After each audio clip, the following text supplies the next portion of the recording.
నమస్తే, welcome to BCN news. నేను విజయలక్ష్మి. ముందుగా ముఖ్యాంశాలు. జగన్, పేర్ని నాని లాంటి నెత్తుటి రాజకీయాలు చేసే వ్యక్తులకు రాజకీయాల్లో ఉండే అర్హత లేదు. మంత్రి కొల్లు రవీంద్ర స్ట్రాంగ్ వార్నింగ్. రాష్ట్రంలో అప్రకటిత ఎమర్జెన్సీ నడుస్తోందన్న వైసీపీ నేత సజ్జల. కూటమి పాలనలో ప్రజల తరపున మాట్లాడే హక్కును హరిస్తున్నారని ధ్వజం.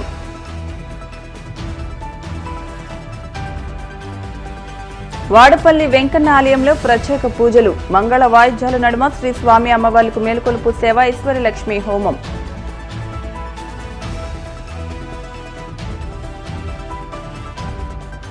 తనపై అనుచిత వ్యాఖ్యలు చేసిన తీన్మార్ మల్లన్ను సస్పెండ్ చేసి అరెస్టు చేయాలి. డీజీపీకి శాసనమండలి చైర్మన్ కు ఫిర్యాదు చేసిన బీఆర్ఎస్ ఎమ్మెల్సీ కవిత. వైసీపీ అధినేత జగన్మోహన్ రెడ్డి, మాజీ మంత్రి పేర్ని నానిపై మంత్రి కొల్లు రవీంద్ర తీవ్ర ఆగ్రహం వ్యక్తం చేశారు. బీసీ మహిళను అడ్డం పెట్టుకుని ఆ ప్రాంతంలో కుట్రకు పేర్ని నాని పాల్పడుతున్నారని మండిపడ్డారు. మంగళగిరిలోని టీడీపీ కేంద్ర కార్యాలయంలో ఆయన మీడియాతో మాట్లాడారు. జగన్, పేర్ని నాని లాంటి నెత్తుటి రాజకీయాలు చేసే వ్యక్తులకు రాజకీయాల్లో ఉండే అర్హత లేదని విమర్శించారు. మంత్రి కొల్లు రవీంద్ర రాక్షస మూకలకు రాక్షస ఆలోచనలే వస్తాయని జగన్, పేర్ని నాని మరోసారి నిరూపించారని మండిపడ్డారు. పార్టీ సభను అడ్డం పెట్టుకుని ఆ ప్రాంతంలో రక్తం పారిస్తానంటే ప్రజలు చూస్తూ ఊరుకోరని జగన్, పేర్ని నానిని మంత్రి కొల్లు రవీంద్ర హెచ్చరించారు. రాష్ట్రంలో అరాచకమే లక్ష్యంగా వైసీపీ కుట్రలు చేస్తూ ఉంది.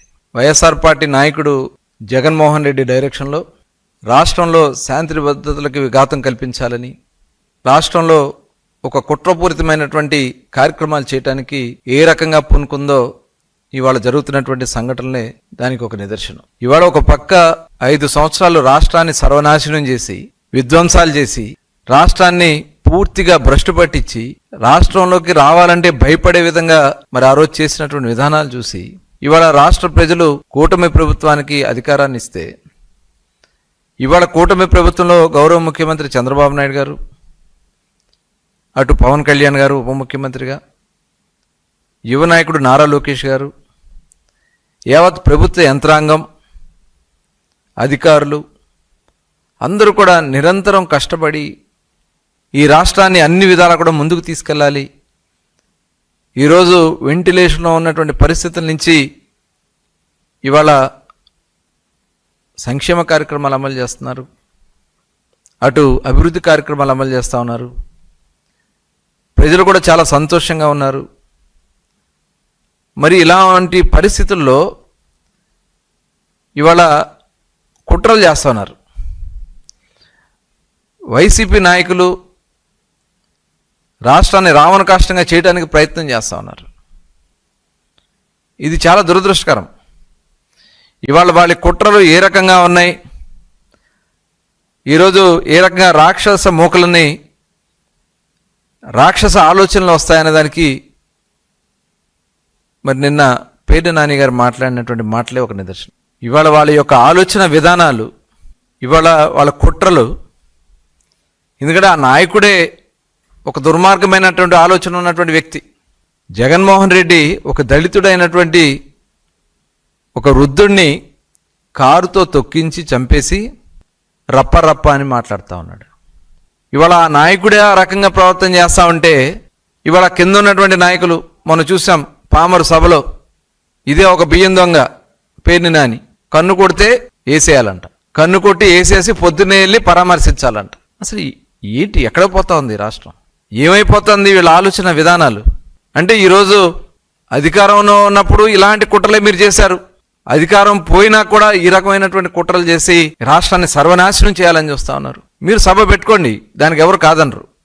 గుడివాడలో నిన్న జరిగినటువంటి సంఘటన, ఇవాళ అక్కడ కూడా బీసీ అనే ముద్రని పెట్టి అరాచకం చేయాలని ప్రయత్నం చేస్తున్నారంటే మీరు సభ పెట్టుకోండి, దానికి మేము అభ్యంతరం లేదు. సభ పేరుతో రెచ్చగొట్టే కార్యక్రమాలు చేస్తే మటుకి ఇబ్బందులు వస్తాయని చెప్పి తెలియజేస్తా ఉన్నారు. మీరు అక్కడ కావాలని చెప్పి ఉద్దేశపూర్వకంగా ఆ జెడ్పీ చైర్పర్సన్ అక్కడ నిన్న వారు మాట్లాడినటువంటి మాటలకి తెలుగుదేశం పార్టీ వాళ్ళు అక్కడ ఏదో నిరసన తెలియజేసుకుంటా ఉంటే వాళ్ళ మధ్యకు వచ్చి రెచ్చగొట్టే కార్యక్రమాలు చేయటం, వెళ్ళిపోమని చెప్పి బతిలాడినా కూడా వెళ్లకుండా మళ్ళీ వెనక్కి వచ్చి వాళ్ళ మీద పరుష పదజాలంతో భార్యాభర్తలు ఇద్దరు మాట్లాడితే అక్కడేదో పెద్ద డ్రామా చేసి ఇంకా మహానటుల్ని మించి నటిస్తా ఉన్నారు. మహానటులు నిజంగా చూస్తూ ఉంటే సిగ్గనిపిస్తూ ఉంది. అసలు వీళ్ళు ప్రవర్తన చూస్తూ ఉంటే సభ్య సమాజం సిగ్గుపడతా ఉంది. దీనికి మళ్ళీ బీసీ కార్డు. అసలు మీరు మనుషులేనా? అన్నం తింటున్నారా మీరు? అసలు మానవత్వం ఉందా మీకు? రాష్ట్రంలో అప్రకటిత ఎమర్జెన్సీ నడుస్తోందని వైసీపీ స్టేట్ కోఆర్డినేటర్ సజ్జల రామకృష్ణారెడ్డి ఆగ్రహం వ్యక్తం చేశారు. టీడీపీ గూండాల దాడిలో తీవ్రంగా గాయపడి గుంటూరు ఆసుపత్రిలో చికిత్స పొందుతున్న మన్నవ సర్పంచ్ నాగమల్లేశ్వరరావును పరామర్శించిన అనంతరం ఆయన మీడియాతో మాట్లాడుతూ ప్రజాస్వామ్య పాలన బదులు రాష్ట్రంలో పోలీసు రాజ్యం సాగుతోందన్నారు. తమ సమక్షంలోనే వైసీపీ నేతలు కార్యకర్తలపై దాడులు చేస్తున్న పోలీసులు ప్రేక్షక పాత్ర పోషిస్తున్నారని మండిపడ్డారు. ధాన్యం, పొగాకు, మిర్చి, మామిడి ఏ రైతుకు గిట్టుబాటు ధర లేక ఆందోళనలో ఉన్న అన్నదాతలను జగన్మోహన్ రెడ్డి పరామర్శిస్తే అప్పుడు హడావిడిగా ఢిల్లీకి లేఖలు రాస్తున్నారంటూ ప్రభుత్వ తీరుపై ఆగ్రహం వ్యక్తం చేశారు. మల్లేశ్వరరావు చూశాను, 10 రోజుల క్రితం జరిగింది. ఫైట్ చేస్తున్నారు. దేవుడి దయ, అదృష్టం, ఆయన కోలుకుంటారని ఆశిస్తున్నాం. కుటుంబం కూడా అందరూ రాజకీయ చైతన్యం కలిగిన కుటుంబం. ఈరోజు దుర్మార్గంగా జరిగిన అటాక్ వల్ల ఆయనకి ఏమవుతుందో అని బాగా ఆందోళనలో ఉన్నారు. ఎంటైర్ పార్టీ ఆందోళనలో ఉంది. బట్ ఇప్పుడు పోయి చూస్తే అదృష్టవశాత్తు ఆయన గట్టిగా ఫైట్ ఇస్తున్నారు. మృత్యుంజయుడిగా బయటకు వస్తాడని మేమందరం కోరుకుంటున్నాం, ఆశిస్తున్నాం. కానీ ఇంతకుముందు మురళి అన్నట్టు ఈ మొత్తం దీని వెనక ఇది ఏదో ఫ్యాక్షన్ వల్లనో 2 కుటుంబాల మధ్య గొడవ కాదు. పూర్తిగా రాజకీయపరమైన హత్యాయత్నం. టీడీపీ వాళ్లకు సంబంధించినంత వరకు వాళ్ళు అటాక్ చేసినా చేయాలనుకున్న పూర్తి ప్రొటెక్షన్ పోలీసులు నుంచి ఇస్తున్నారు. వేరే వైఎస్ఆర్సీపీకి సంబంధించి డెమోక్రటిక్గా ఉన్న రైట్స్ను ఉపయోగించుకోవాలన్నా కూడా వాటికి అలౌ చేయకపోగా, పైగా మీరు ఇక్కడికి వస్తే గొడవలు జరుగుతాయని రానికుండా ఉన్నారు. పోలీసులు పొలిటికల్ బాసెస్కు, చంద్రబాబు నాయుడు అండుకో వాళ్లకు ఉపయోగపడడం దగ్గర మొదలుపెట్టి ఈరోజు ఎంటైర్ స్టేట్ పోలీసు రాజ్యంగా మారిపోయింది. వాళ్ళ పని ఏంటంటే వైఎస్ఆర్సీపీ కానీ లేదా జగన్మోహన్ రెడ్డి గారు కానీ ఎక్కడ బయటికి వచ్చినా వాళ్ళని రానియకుండా ఎట్లా చేయాలి, ప్రజల పక్షాన్ని నిలబడుతుంటే నిలబడకుండా ఎట్లా చేయాలి, ఏ తప్పుడు కేసులు ముందే పెట్టాలి.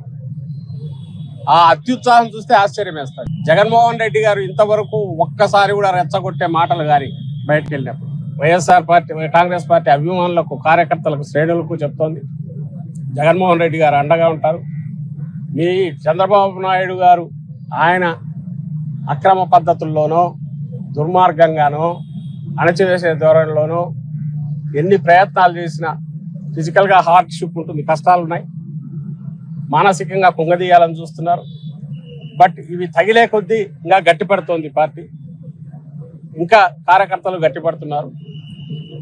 ఒకరికొకరు తోడుగా ఎంటైర్ పార్టీ ఉంటుంది. వీటి ఎన్నో కాలం అయితే ఎంతో కాలం సాయంత్రం. ఈ పద్ధతుల్లో చంద్రబాబు నాయుడు రూల్ చేద్దాం అనుకుంటే మాత్రం అది సాగదు. ఆయనకు అభిమానం రాలేదని, ఆయనకు జనం అభిమానం చూపట్లేదని, జగన్మోహన్ రెడ్డి గారికి ఎవరు రాకూడదని కుళ్ళు కోరికుంటే ఎట్లాది? ఆయన ఎక్కడికైనా పోతే ఎవరు రాకూడదని కోరికుంటే ఎట్లా? 100 మందికి మించి మీరు తీసుకెళ్ళకూడదంటే ఎట్లా? పోనీ ఈయనేమైనా పబ్లిసిటీ కోసం పోతున్నారా జగన్మోహన్ రెడ్డి గారు? నువ్వు సమస్యలు సాల్వ్ చేస్తే జగన్మోహన్ రెడ్డి గారు ఎందుకు వెళ్లాల్సి వస్తుంది? ఈయన సమస్య కాని దాని మీద ఎప్పుడన్నా బయటకు వెళ్ళారా? ఎందుకు కాలేదంటే ఈయనకు అది పట్టట్లా. ఈయనకు ఎంతసేపు తప్పుడు కేసులు పెట్టడము, ఎట్లా వైఎస్ఆర్ కాంగ్రెస్ పార్టీని దాని ఉనికి లేకుండా చేయాలనే కుట్రపూరితమైన ఆలోచనలు, ఆ దురాలోచనలు తప్ప. ఎందుకంటే స్ట్రైట్ ఫైట్లో తను నిలబడలేడు కాబట్టి అడ్డదారులు ఏ రకంగా దీన్ని అంతం చేయాలి అనే ఆలోచనలు తప్ప ప్రజాస్వామ్యం మీద ఆయనకు ఎలా గౌరవం లేదు. కానీ ఈ ఆలోచనల వల్ల తను ఇంకా ఎందుకు పనికి రాకుండా పోతున్నాడు, చరిత్రహీనుడుగా మారిపోతున్నాడు అనే విషయం చంద్రబాబు గారు గుర్తించాలని కోరుతున్నాను. ఎమర్జెన్సీకి సంబంధించి ఉన్నప్పుడు కూడా ఆ సెక్షన్స్ కింద, చట్టం కింద అరెస్టు చేసేవాళ్ళేమో, కానీ ఇట్లా ఉంటే ఈ రకంగా అయితే ఎప్పుడు జరగల. మరి ఎమర్జెన్సీ పెట్టారా అంటే అది లేదు. అప్రకటిత ఎమర్జెన్సీ లాగా నడుస్తుంది. బెదరగొడుతున్నారు. కానీ గ్రహించాల్సింది ఏంటంటే వాళ్ళు బెదరగొట్టే కొద్దీ వైఎస్ఆర్సీపీ గట్టిపడుతోంది. వైఎస్ఆర్సీపీ నాయకులు, కార్యకర్తలు మరింత గట్టిగా నిలబడుతున్నారు. ఏం చేస్తారు ఇంతకంటే మీరు అనే క్వశ్చన్ వస్తుంది. ఏం చేస్తారు? అరెస్ట్ చేస్తారు, అంతే. అరెస్ట్ చేస్తారు, లోపల పెడతారు. కానీ 3 నెలల్లో 4 నెలల్లో మళ్ళీ వస్తాం. వచ్చాక ఫైట్ చేస్తాం. మమ్మల్ని రాటు తేల్చే పనిలో ఉన్నాడు చంద్రబాబు నాయుడు. కానీ క్వశ్చన్ వచ్చి పెరిగి నీ కంట్రోల్ కాదు, రేపు ఎవరు గవర్నమెంట్లో ఉన్నా కంట్రోల్ లేనంతగా సిస్టమ్ పాడవుతుంది. దానికి తను కారణభూతులు అవుతున్నాడు. అది కోనసీమ తిరుమలగా వర్ధిల్లుతున్న వాడపల్లి శ్రీ వెంకటేశ్వర స్వామి ఆలయంలో సోమవారం ప్రత్యేక పూజలు వైభవంగా నిర్వహించారు. మంగళ వాయిద్యాల నడుమ శ్రీ స్వామి అమ్మవార్లకు మేలుకొలుపు సేవను నిర్వహించిన అనంతరం ఐశ్వర్యలక్ష్మి హోమాన్ని జరిపించారు. అర్చకులు శ్రీ స్వామి అమ్మవార్ల వసంత మండపంలో అష్టోత్తర పూజలు నిర్వహించగా ప్రత్యేక అలంకరణలో ఉన్న స్వామిని దర్శించుకుని భక్తులు తరించిపోయారు.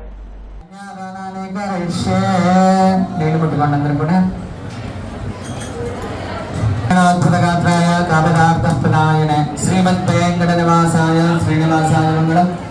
వాడపల్లి దివ్యక్షేత్రంలో వేయించేసి ఉన్న శ్రీభవ సమేత శ్రీ వెంకటేశ్వర స్వామి వారి మీరందరూ కూడా ఇక్కడికి వచ్చి ఉన్నారు. ఆ యొక్క సంకల్పం పరిపూర్ణంగా నెరవేరాల స్వామి అని చెప్పి శ్రీవారిని వేడుకుంటూ, అలాగే ఈ రోజు ఈ యొక్క దివ్యక్షేత్రంలో కళ్యాణ మహోత్సవాన్ని నిర్వర్తించుకునే మహద్భాగ్యాన్ని మా ఇరువురికి కూడా ప్రసాదించు స్వామి అని చెప్పి మొట్టమొదటిగా దంపతులిద్దరూ కూడా చెరకు తంబూలాన్ని స్వామివారికి సమర్పించే కార్యక్రమమే ఫలప్రదానంగా చేసుకోవడం. నామాన్ని జపించారు. ఇప్పుడు అమ్మవారి నామాన్ని జపిస్తూ అమ్మవారి అర్చన కార్యక్రమాన్ని పూర్తి చేయండి. ప్రతి ఒక్కరూ కూడా మనస్సులో ఓం శ్రీ మహాలక్ష్మీ దేవి నమః అనేటువంటి నామాన్ని జపిస్తూ ఉండండి.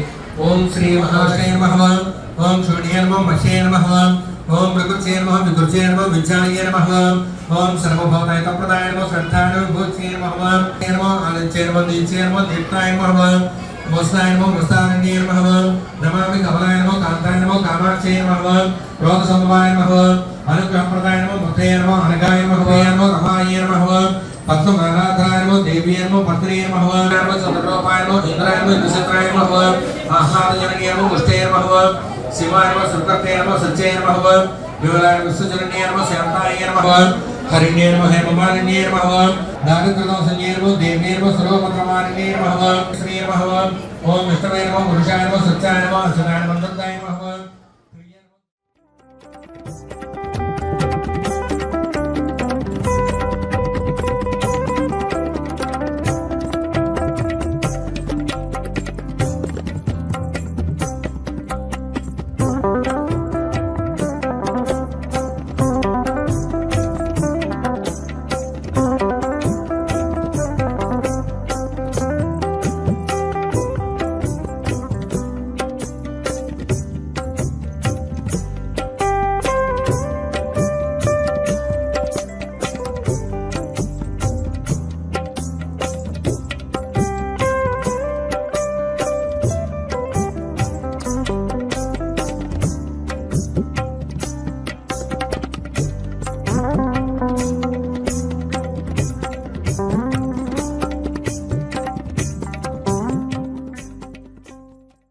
ఎమ్మెల్సీ తీన్మార్ మల్లన్నపై బీఆర్ఎస్ ఎమ్మెల్సీ కల్వకుంట్ల కవిత తీవ్ర ఆగ్రహం వ్యక్తం చేశారు. తనను ఉద్దేశించి మల్లన్న చేసిన అనుచిత వ్యాఖ్యలపై చర్యలు తీసుకోవాలని మండలి చైర్మన్ గుత్తా సుఖేందర్ రెడ్డికి ఫిర్యాదు చేసిన అనంతరం ఆమె మీడియాతో మాట్లాడారు. తెలంగాణలో మహిళలంటే ఎంతో గౌరవం ఉంటుందని, బీసీ బిడ్డల్లో గౌరవించే అవకాశం మెండుగా ఉంటుందని ఆమె అన్నారు. రాజకీయాల్లోకి మహిళలు రావాలంటే భయపడే పరిస్థితి నెలకొందని, మహిళలను ఉద్దేశించి పరుష పదజాలంతో మాట్లాడుతున్నారని కవిత ఆవేదన వ్యక్తం చేశారు. తెలంగాణ జాగృతి బీసీ రిజర్వేషన్ల కోసం పోరాటం చేస్తూనే ఉన్నామని చెప్పారు. తాను బీసీని కాబట్టి ఏది పడితే అది మాట్లాడడం సరికాదని హితవు పలికారు.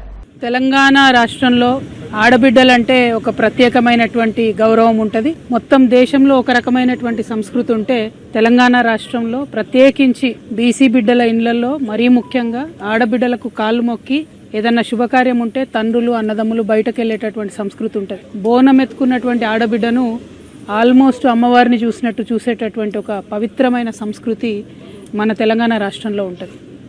ఇప్పుడిప్పుడే తెలంగాణలో భారతదేశం మొత్తంలో మహిళలు రాజకీయంలో ముందడుగేస్తూ సమస్యలపైన మాట్లాడుతున్నటువంటి సందర్భాన్ని మనం గమనిస్తున్నాం.